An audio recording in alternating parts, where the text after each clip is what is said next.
And obviously, the more you raise, the more traction you demonstrate, the easier the process is becoming because you have traction, you gain more credibility, and people just start to trust you more. And the further it goes, the easier it becomes. Hey, this is Jesse here, and you're about to hear episode 145 of the Betting Startups podcast with Alexey Vorobey from AIstats, which is empowering soccer fans with machine learning technologies. In this one, Alexey explains how AIstats proprietary metrics give soccer fans unique insights that aren't available in traditional live score apps. He also talks about how they successfully acquired 73,000 users in their first 3 months post-launch, how they plan to reach 200K MRR in the next 3 months, the underlying technology that generates their stats content, and current efforts to close a $1 million seed round.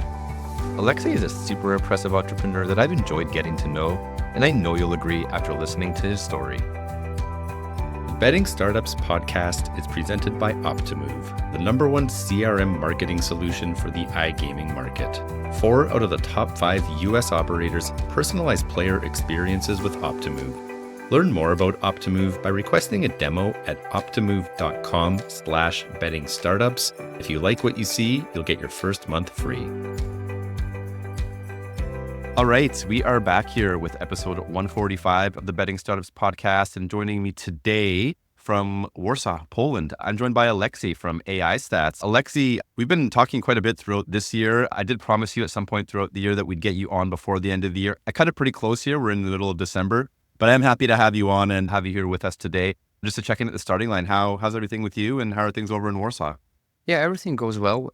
Startup life is always hard, but, we managed to survive throughout the 2024 year, so it closes more or less on the positive note for us.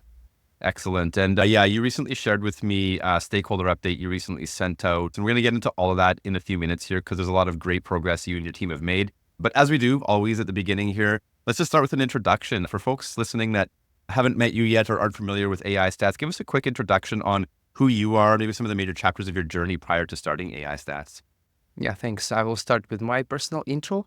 Basically, I have kind of unusual background for a sports tech industry. I started as a lawyer. I have legal training and obtained master's degree in international business law in Newcastle University. But I decided, to quit the profession. Despite the fact that I joined the tech industry as a product manager, project manager, worked throughout several years on positions in various fintech and Web3 startups, I was still keeping being attached to the legal industry. I was a lecturer in the university and I was doing my PhD, but then I decided, okay, that's enough. It's time to quit and totally focus on business. And after that, I launched a couple of my own startups in the field of Web3 identity industry, but they miserably failed. And that's my third startup called AIstats, where we're basically doing an ecosystem for soccer fans, for our American listeners, which basically attempts to deliver some sort of entertainment to end users, to fans, to bettors as well. We collect data from all matches across the world, more than 2,000 leagues. We collect this data live, we compute this data and produce our own smart metrics, insights, prediction models, and etc., etc. Basically, the main goal of the product is to understand the football better and just to deliver this understanding and our perception of football to any fan in the world. You're not the first guest I've actually had that is a lawyer by trade that has pivoted their career into business and entrepreneurship. I just want to just come back to that for a moment. What was it for you that was sort of the light bulb moment where you said, I actually really want to pursue my own ideas? That's a big pivot to make, right? It's not easy to become a lawyer. It requires years of studying and, probably 10,000 hours worth of effort. So to completely put that to the side and start something brand new is a very risky move, I suppose. What was the story for you that led to that pivot? That's quite interesting that there were many lawyers on this podcast. So my personal assumptions were on this matter. Basically, the thing that pushed me to go to the tech industry was the fact that I was really close to the real decision makers in business because I started as a lawyer in the crypto industry back in 2016. It was early years of Web3 and early years of crypto. And I was working in the company called Cyberfund. Now it's pretty big company, pretty big investment fund. They are doing investments across the Web3 and AI industry as well. And I was kind of a person who was like pretty close to like to decision making. And I mean, I saw like a lot of things. I had an opportunity to learn a lot from the founders in terms of like business development and like team management and et cetera, et cetera. And it's just, it came to my mind that I'm not really liking the legal profession itself, because like I was not a person who can, sit on the ass and like just looking through the documents and like drafting them and, being like very, very accurate. Like I realized that it wasn't my job. I was like, I really loved the law. I loved the study. I loved the research. And I was keep like doing a lot of research even when I was like continuing my scientific work in the university. But I realized that I don't want to make this job like my day-to-day job.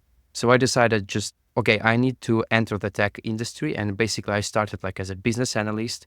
Then I was like promoted to project manager, then to product manager. So that's how my career started, because like I was always close to the tech industry, but I wanted to be somehow involved in real decision making rather than, servicing the decision making process. Let's also quickly talk about the origins of AI stats, right? So at the beginning of it all, as every, startup founder has their aha moment, where like, there's a gap in the market. Nobody's addressing it. I'm going to be the one to, fill this gap in the market. And for you, I guess you saw a gap in the market with what is now AI stats. Can you talk about just sort of what you saw at the beginning there that led you down this path to what you and your team are now building? Yeah, basically the AIstats project just initially started as an idea of my partner, Eugene. He had been a professional soccer bettor for like 10 years, and like he was always looking for any ways to optimize his work. And a few years ago, he came up with the idea of like analyzing matches in real time for like better understanding how well teams were performing and whether bookmakers might just be misjudging the probabilities for certain outcomes. So 3 years after all this R&D stuff, he realized that the working algorithm that he developed could be a foundation of something bigger rather than, just only predicting some odds and making this automated engine. And it's basically led to a concept of a live score app with its own ecosystem of stats, metrics, and insights to help fans to better understand what's going on inside of the game, live or like post-match. And basically, like in April 2023, he was like pitching his idea. The product was almost ready. It was almost ready to be published, but it was like quite raw, like beta version of the app. And he was pitching the idea in one of the events here in Warsaw. So I was listening to his pitch and I totally realized what he's talking about. I assume that not many people understood like what's going on and like what he tries to deliver, because like it sounded very, narrow, and it sounded very specific and specialized. But I'm a big fan of soccer. I've been watching this game for like 25 years, since 1999, quite actively. And I'm a big fan of US sports, specifically NFL and NBA. So I'm very deep into sports stats. I used to read a lot and I used to analyze a lot of data. Like almost every my morning just starts with, some ABA stats dashboards. And that's why I totally understood what he's talking about. I approached him. We decided to have a conversation. We started some work together, like on the consultancy basis. Then I have become his like kind of an advisor. Then he proposed me in September 2023 to join as a co-founder.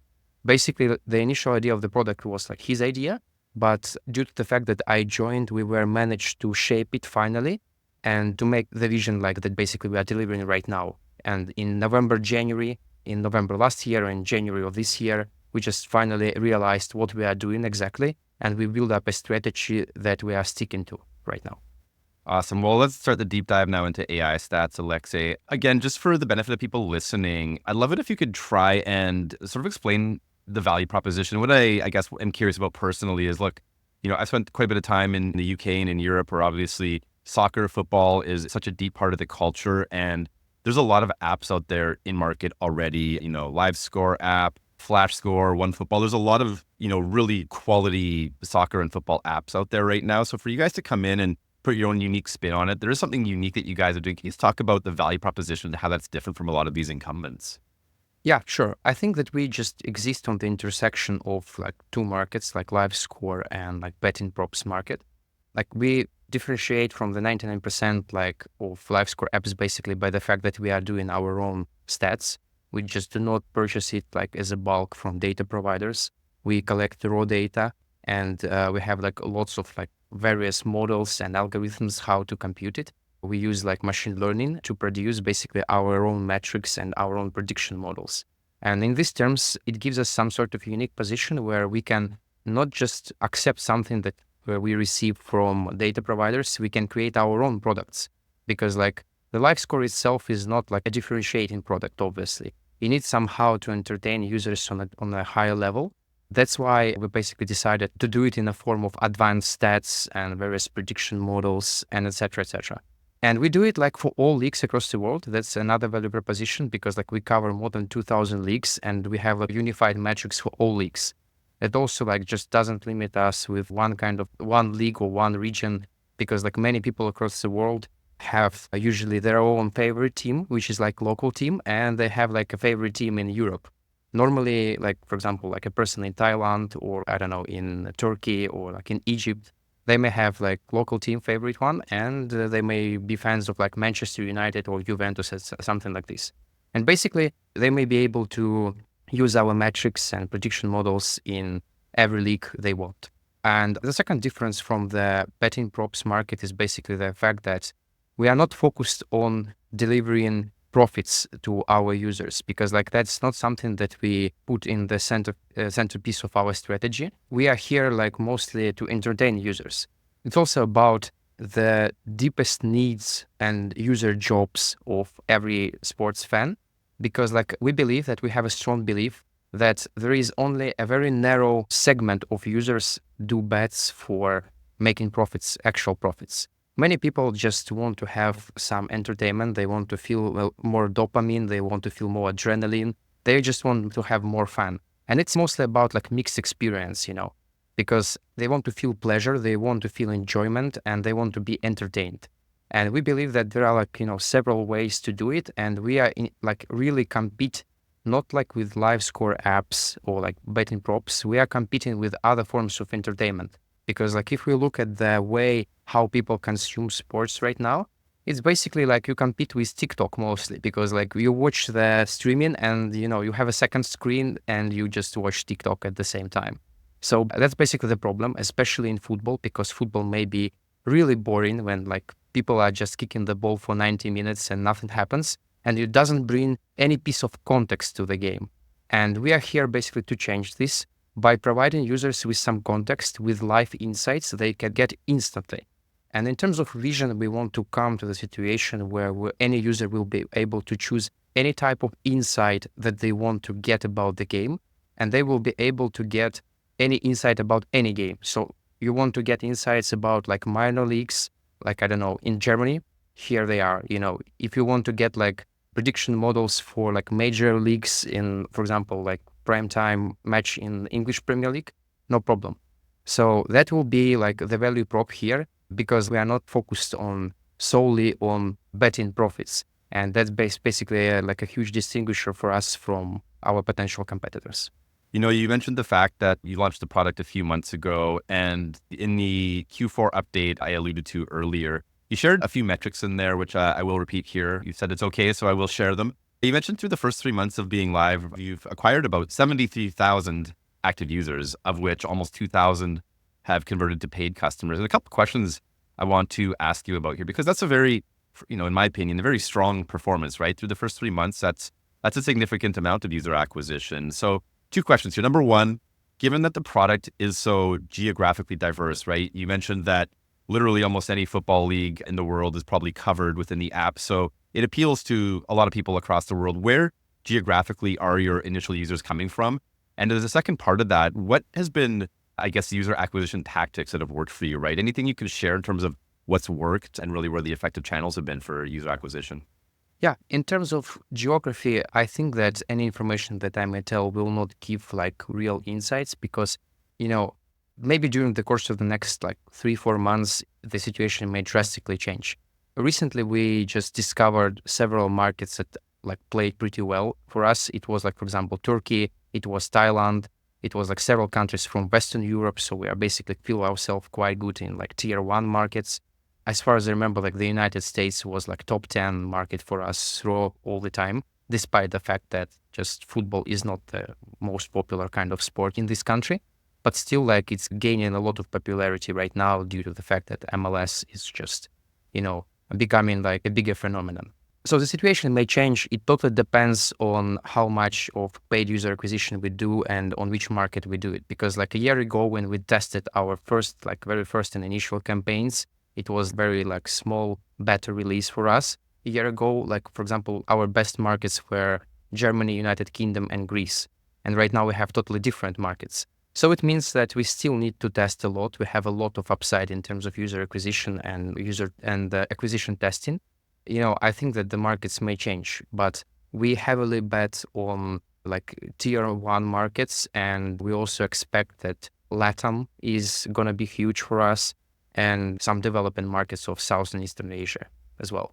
In terms of like our tactics, what we do specifically for our UA, we got really solid results during the course of October and November, and basically the main reason for this was like preparatory work. It was like lots of work done before the launch. Throughout all summer, like 3 months, we were preparing for the launch. We were creating a lot of various like marketing creatives. We developed several concepts, and we had like 5-6 parameters in each concept. And basically we had a matrix with like hundreds of different variations of creatives.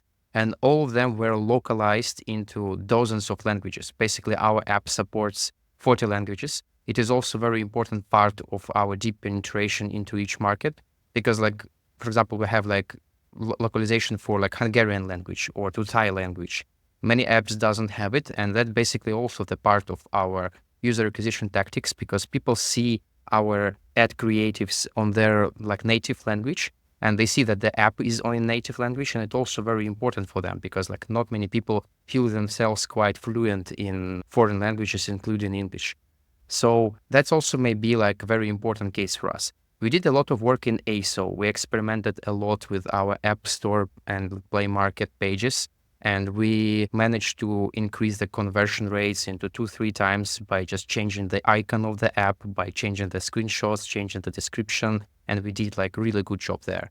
We did a lot of experiments with the onboarding flow, with explaining our value propositions, and it also allowed us to improve our conversion rates. So yeah, it's mostly about like preparatory work. And it is also, of course, about like our channels, because due to the fact that we are not a betting props app, we are a live score app with advanced stats, we are able to promote ourselves in conventional channels. We can do it in Meta ads, we can do it in Google ads, in TikTok, and etc., etc. So we can just scale up as a regular subscription app. Maybe it is a very important part to mention because like I think I forgot to mention it. We have a freemium business model at the moment. Basically, it allows us, to train, for example, Meta algorithms for acquiring users who will highly likely to subscribe the app. And that is also important part because like many of our competitors just do it quite the same things, but they do it for installs because like they have a business model of earning from affiliate partnerships. We also will do quite the same things, but right now we are developing as a subscription app and it works out for us. What I love about what you just said with regards to your UA so far is there's no silver bullet in there. There's nothing particularly sexy about what you just said. You're just putting in the hard work and doing the basics, right? Testing creative, localizing the messaging, and iterating, right? And continuing to iterate, test, and improve. And that's the basics, but it sounds like you guys are executing that extremely well and it's working for you, which is awesome. You mentioned the subscription-based model you have. I alluded to the fact that right now, of the 73,000 initial users you've acquired, just under 2,000 have converted to paid, which is about a 2.5% conversion rate so far.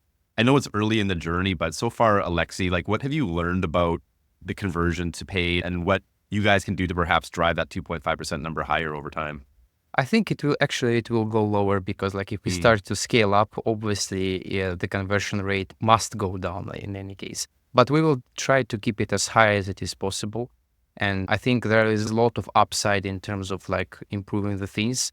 We can like test more countries, we can test new concepts, we can test new channels because also like it is important to mention that in subscription apps recently web-to-web funnels or web-to-app funnels are becoming like quite popular thing to acquire users. When you just acquire a user and put them into some sort of a quiz where you onboard him, her, and ask some questions, and then you ask him or her to attach just a credit card or a debit card, and basically you get a paid user even before this user has installed your app.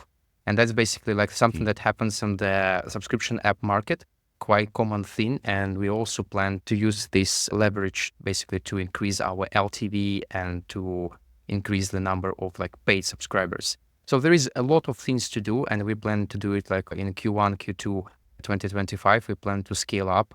Hopefully, we will be able to reach 200,000 MRR by the end of Q1. We see a lot of upside when we see like that our LTV just supersedes it is much higher than CPA right now. So we have a lot of space, to test it and to find best creatives, best ad creatives that will be like our winners.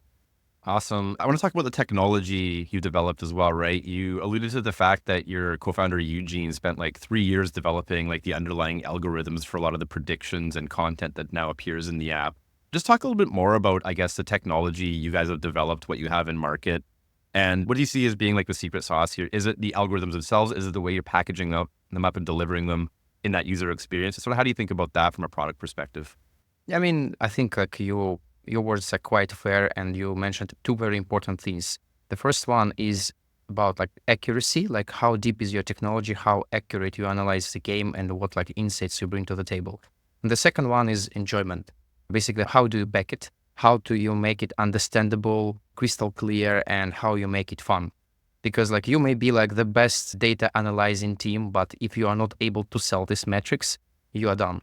That also actually happens with like numerous research teams. I wouldn't say that the process of creation of a new metric is some kind of rocket science. There are dozens of research institutes across Europe where like various data research teams are developing new metrics, and they basically sell these metrics to clubs, sports leagues, like federations, scouts, and etc., etc.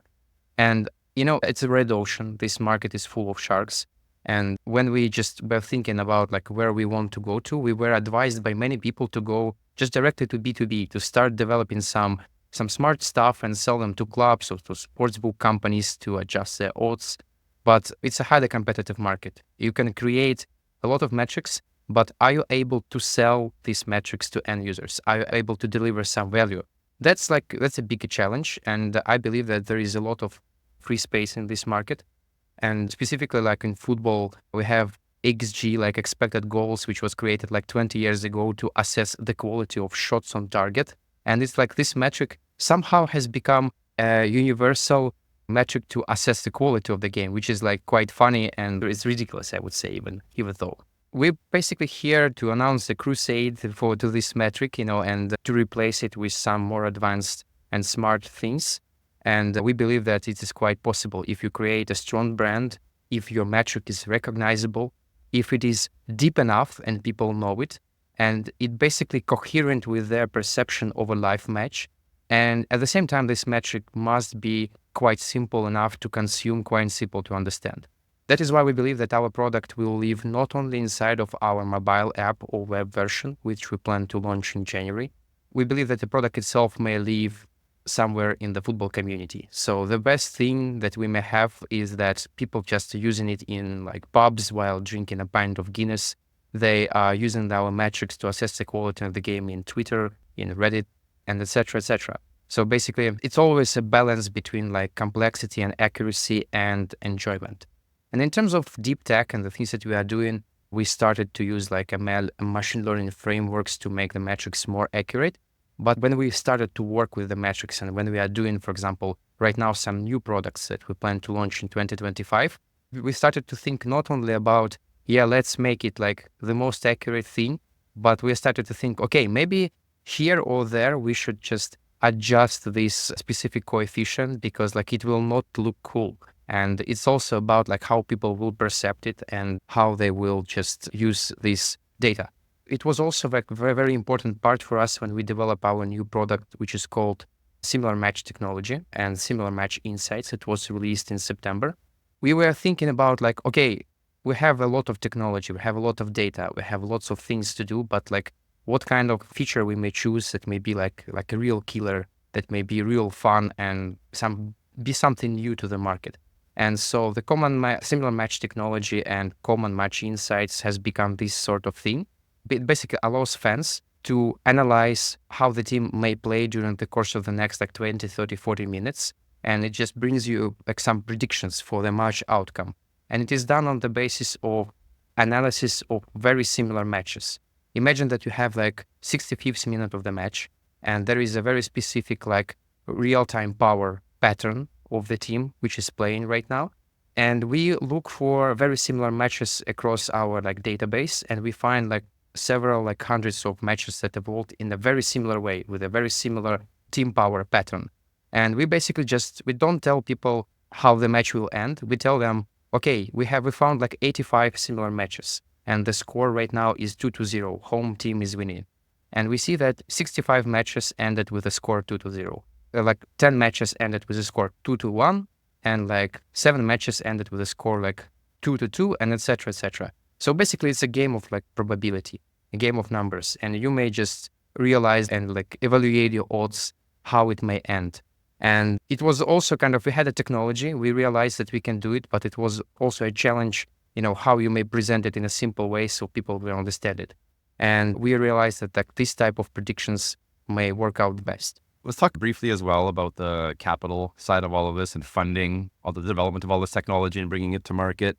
You guys are currently raising a seed round, I believe a target of around $1 million, of which I understand about 75% of that is committed so far. Look up questions here. Number one, what's been your experience so far? What can you share about the fundraising journey from the conversations you had? What type of feedback are you getting from potential investors? And, for the investors that have subscribed to this current round so far, what is it that you think has excited them about what you and Eugene are building here with AIstats?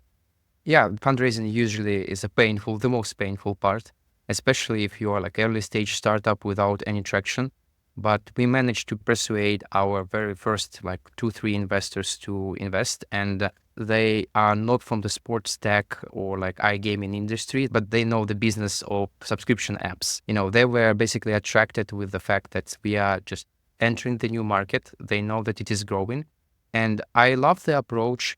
Basically, it was like, firstly, I think I heard about this approach from Sam Altman when he had like kind of the pitch in one Y Combinator. And he told that basically Y Combinator is looking not for projects that play on the 1 trillion market. They look for projects that play right now on 1 billion market, but this 1 billion market soon, like, in 1-2 years, it will become like 20 billion market. And that's basically what's happening with the world of sports tech, with the world of like iGaming, I believe. It is like quite narrow market at the moment, but people want more entertainment in sports, especially after the COVID. People start to consume sports like a lot. And I'm looking at the reports and I see like all the industries across sports, they just grow with double-digit like tempo of growth. And that's basically, I think, the sentiment that helped our investors to make a positive decision. So they looked at the app, they looked at the market, and they realized, okay, it's going to be huge. The guys may take their niche, and this niche may become like a big market quite soon, and they will have a significant share of it. So I think that was basically the core idea for them to invest. And for the process of fundraising, we tried a lot of cold outreach, and it didn't work well for us. But our very first investor was like outreach, like via just cold message in LinkedIn. But the rest of the guys just came to us with the introductions from existing investors on the people who we knew. And obviously, it is like the more you raise, the more traction you demonstrate, the easier the process is becoming, because you have traction, you gain more credibility, and people just start to give you like, they will start to trust you more. And the further it goes, the easier it becomes.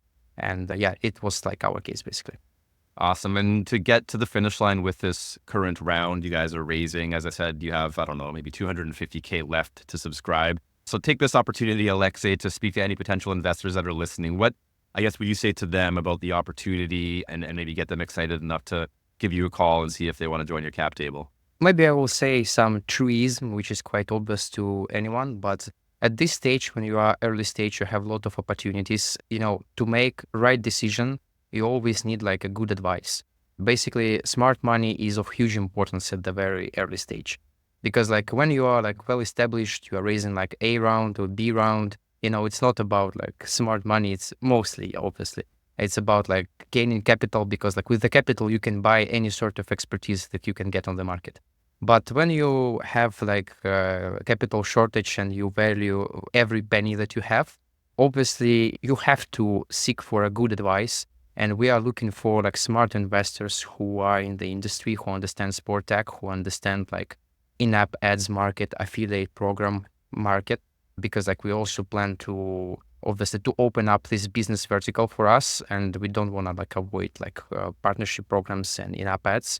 That's why like any investor who just basically loves football, who has like passion to sports, who knows the industry of in-app ads and affiliate marketing is like highly appreciated and welcomed in our cap table. All right. Getting to the finish line here, Alexey, you alluded to some of the milestones you and the team are focused on over the short term in early 2025, getting to that 200K MRR metric and releasing some new product, releasing the web-based product. But zooming out a little bit further than that over a 5-year time horizon, big vision time. If you're looking in your crystal ball in your wildest dreams in 5 years' time, where is AIstats at that time? Yeah, I think we would be happy to be like the leader of entertainment in football, and maybe in some other kind of sports, like, it depends. But we see like that there is a lot of room in the field of football because it is growing and just enters developing markets.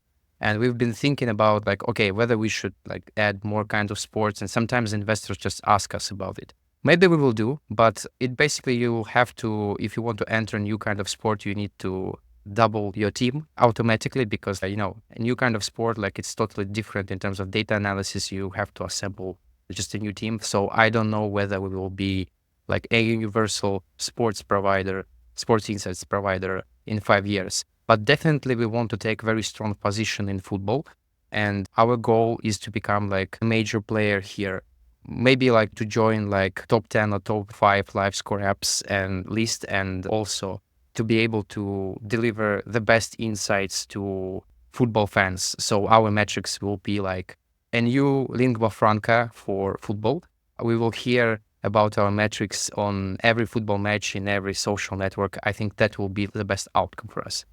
Love it. Well, you guys have built a really nice product. I've downloaded it, I've played around with it, and it's really, really nice stuff you guys have developed so far. For people that want to check out the product, can you quickly say where they can go do that, as well as for people that want to get in touch with you to discuss either partnerships or potential investments or otherwise, let them know how they can reach you?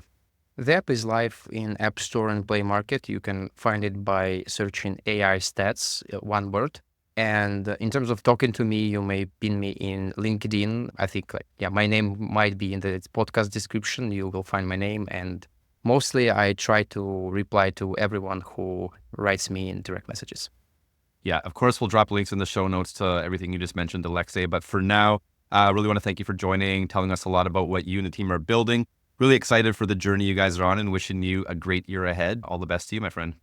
Yeah, thanks for having me. The Betting Startups podcast is presented by Optimove, the #1 CRM marketing solution for the iGaming market. 4 out of the top 5 US operators personalize player experiences with Optimove. Learn more about Optimove by requesting a demo at optimove.com/bettingstartups. And if you like what you see, you'll get your first month free.